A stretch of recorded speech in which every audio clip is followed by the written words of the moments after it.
Believe it or not, I've only watched that a handful of times since I made it over a year ago. And usually it's just when I'm doing interviews and the interviewer says, okay, let's start by showing your video. And I think, oh, do we have to? Because it's so emotional and I don't know why. I've wondered that since I made it. And I've wondered, why did it resonate so much with people? Was it because I had the science right about the mRNA vaccines? Maybe. Was it because I gave a good ethical argument against the mandates? I mean, I think so, but I don't think that's the whole story. Or was it something else? So I'm going to let you think about that for a little bit, and I'll give you what my current answer is in a little while. But one thing that video did is it instantly and irrevocably gave me outlier status.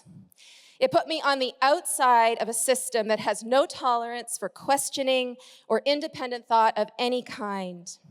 And in virtue of being here today, I suspect that at some point over the last 2 years, you all had the experience of being an outlier, a foreigner within a new operating system in which conformity is the social currency, its reward, the ability to keep your job, preserve your reputation, and avoid the censure of rebellious thought. For its devoted followers, the stigma and bother of questioning that system is too costly, too inconvenient.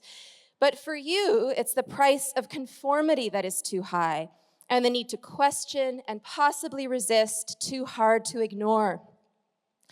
It's this social operating system that singled me out, expressed its intolerance for my nonconformist ways, and ultimately did its best to string me up in the proverbial public square.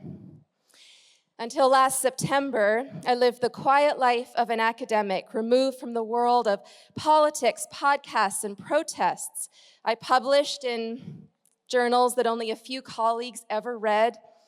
I taught ethics, but it was always theoretical and often relied on the entertainment value of fantastical thought experiments like, what would you do if a train was barreling down a track toward 5 people inexplicably tied to it?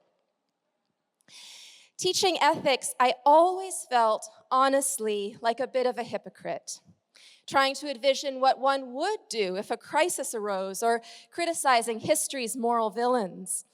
My work mattered, or so I told myself, but only in a big picture way.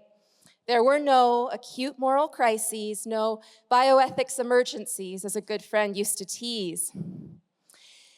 Not until last September